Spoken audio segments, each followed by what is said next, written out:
Bienvenue à toi qui me rejoins pour cette nouvelle leçon. Dans cette leçon, on va travailler la compréhension des gammes mineures. On parle beaucoup des gammes majeures, mais très souvent on peut faire une grosse confusion sur la composition des gammes mineures. Donc je vais t'expliquer ça dans cette leçon et te montrer aussi comment est-ce que tu peux être très à l'aise et comment est-ce que tu peux maîtriser tes gammes mineures. D'ailleurs, si c'est la première fois que tu visites la chaîne, je t'invite à cliquer sur le bouton pour t'abonner et activer les notifications. De cette manière, tu pourras profiter des prochaines leçons aussi que je publierai sur d'autres aspects techniques qui vont t'aider à être beaucoup plus à l'aise aussi au piano. Ok, donc pour le début, on va voir une gamme mineure. Et ce qu'on fait souvent lorsqu'on apprend les gammes mineures, qui est d'ailleurs une erreur, c'est qu'on commence par apprendre la gamme de La mineur. Pourquoi on commence à apprendre la gamme de La mineur? Parce que, comme on va le voir dans cette leçon, il y a une sorte de parallèle, de similitude entre cette gamme et la gamme de Do majeur, qui est l'une des plus simples et d'ailleurs très souvent celle par laquelle on commence. Donc, c'est une erreur de commencer par la gamme de La mineur. Pourquoi? Parce que c'est plus simple de commencer par la gamme mineure parallèle à celle qui est plus simple à majeur, c'est-à-dire la gamme de Do majeur. Donc, c'est plus simple et plus logique de commencer à apprendre la gamme de Do mineur pour bien comprendre le fonctionnement d'une gamme mineure en pratique. Et après, on pourra voir celle de La mineur si besoin. Ok. Donc, la différence d'une gamme mineure, d'une gamme majeure, en fait, la gamme mineure va se composer elle va se composer de 7 notes, mais la différence de la gamme majeure, c'est que déjà la tierce va être ce qu'on appelle une tierce mineure. Dans la gamme majeure, on avait une tierce majeure qui était une distance de 4 tons ou de 2 demi-tons. Ici, on va avoir une tierce mineure qui sera une distance de 3 demi-tons. C'est d'ailleurs ce qui va faire que le premier accord de cette gamme, plutôt que d'être un Do majeur, ça va être un Do mineur. Donc, à la différence de la gamme majeure, qu'est-ce qu'on va avoir ici? On va avoir notre tierce déjà qui va être mineure.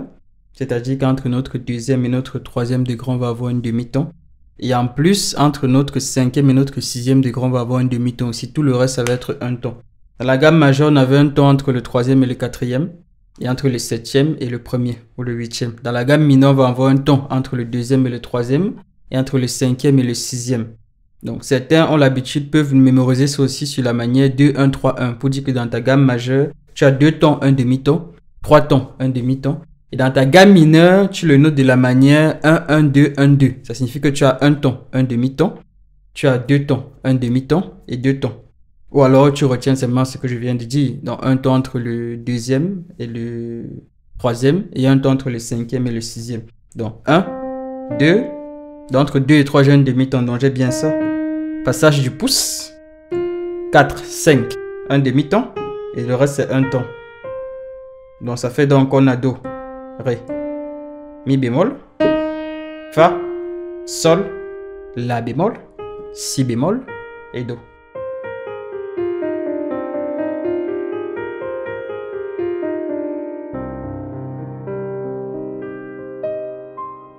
Et tu vois la petite nuance mineure dans la gamme. C'est comme ça que tu vois que la gamme elle est une nuance plutôt mineure. Donc tu peux retenir comme ça ou tu retiens ce que je viens de dire exactement. Donc tu as un ton.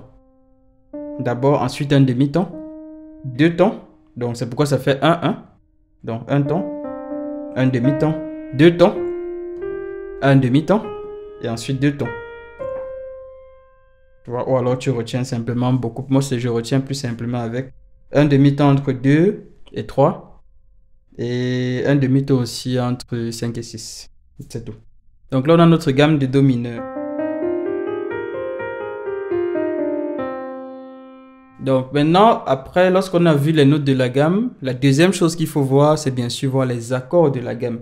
Donc si on utilise le même principe que Do, déjà première chose, ce qu'il faut déjà remarquer, c'est qu'entre la gamme mineure et la gamme majeure, la quarte et la quinte restent la même. En gamme de Do, la quarte c'était Fa.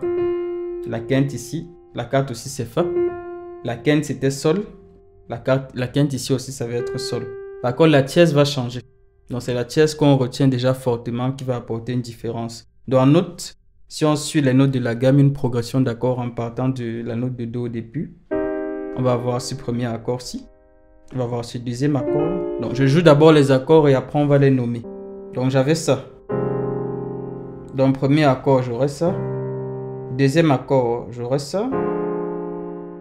Troisième accord, tierce mineure, je vais sauter cette note pour venir à la note qui suit, qui sera celle-ci. Donc j'aurai ça. Quarte, j'aurai ça. J'aurai ça. J'aurai ça. quinte, j'aurai ça. Sixte, j'aurai ça. Septième, j'aurai ça.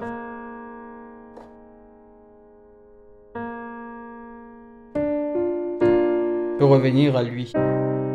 Alors en composition des notes aussi de la gamme mineure, ce que d'autres retiennent, c'est que c'est exactement les mêmes notes que la gamme majeure, mais la tierce, la sixième et la septième sont bémolisées, c'est-à-dire un demi-ton plus bas. Donc tierce en bémol, sixième en bémol et septième en bémol. Donc ça fait ça. Donc de cette manière, quelque part, tu peux aussi retrouver tes notes en partant de la gamme majeure si tu es très à l'aise. Tu choisis la méthode qui te permet d'être le plus à l'aise avec cela. Donc si je reprends mes accords, je retiens que j'ai ça. Et ensuite, la note qui, en fait, pour pouvoir poser mes accords, il faut juste que je prenne la note qui suit chacune des notes sur laquelle je suis. Donc la note qui va le suivre lui, ça va être Ré. La note qui va suivre lui, là, ça va être Fa. La note qui va suivre lui, ça va être ça. Donc deuxième accord, pardon. Deuxième accord ici, c'est un Ré diminué. Troisième accord, note qui suit, note qui suit, note qui suit. Mi bémol. Quatrième accord, Fa mineur. Cinquième accord, Sol mineur. Sixième accord, Sol mineur. Sixième accord, La bémol. Septième accord, Si bémol. Et ensuite Do mineur. Donc je remarque donc que mon premier est mineur, mon deuxième est diminué, mon troisième est majeur, mon quatrième est mineur, ma quinte est mineure, mon sixième degré il est majeur, mon septième il est majeur, et on revient sur une note fondamentale qui est mineure. Donc à partir de là, je prends une progression d'accords plutôt connue. Je prends la note fondamentale, je prends la sixte, je prends la tierce, après je prends la septième, et après je reviens à ma note fondamentale, sixte, tierce, septième, puis note fondamentale.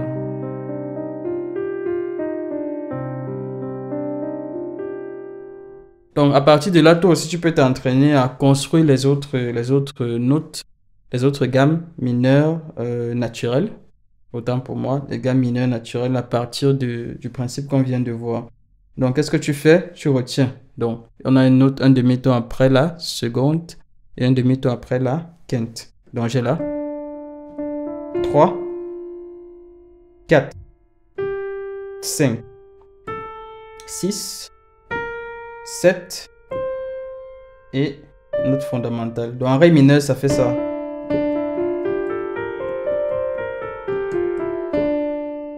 Mi mineur. Donc tu vois, de cette manière, tu retrouves tes gammes Fa mineur. Donc en Fa, ça va faire ça. Donc entre 2 et 3, qu'est-ce que j'ai? J'ai un demi-ton. Entre 3 et 4, j'ai un ton. Donc 1, 2, 3, 4, 5, 6. Tu vois bien? 7 et 1. Donc 1, 2, 3, 4. Donc garde bien la carte qu'on avait en majeur, mais juste qu'on a une tierce mineure. Et le positionnement 5, 6, 7.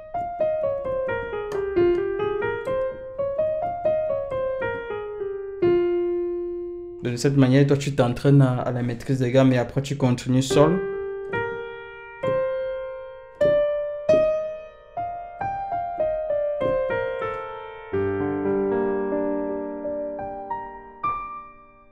Et si tu prends une progression d'accords simple, d'ailleurs en gamme de Fa mineur,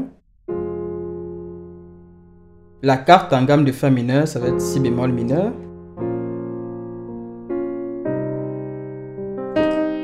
On prend une progression 1, 4, 5. Donc 1, 4, 5.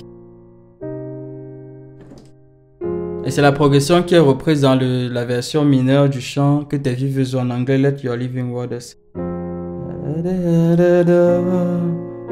La la da da da la la la la la la la la la la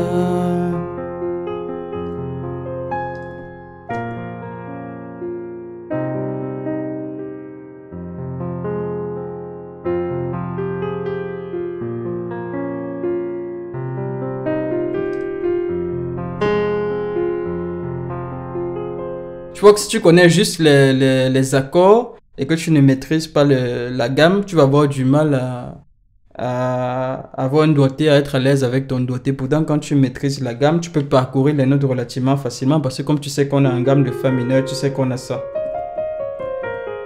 Donc toi, comme tu maîtrises et que tu connais tes gammes, tu peux faire...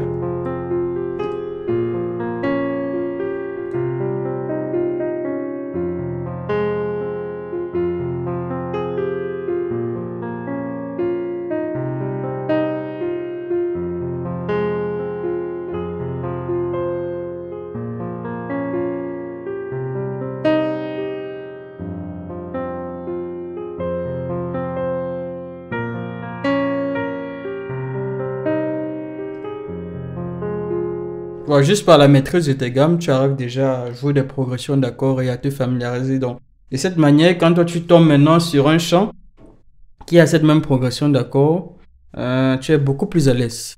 Quand on te dit, ah, c'est un chant en tonalité mineure, tu entends ça, tu dis, ok, c'est un chant en tonalité mineure, mais je commence un peu à connaître les progressions d'accords mineurs et de cette manière, je peux être familier avec ça. Donc, je te laisse avec cet exercice, travaille bien tes progressions mineures.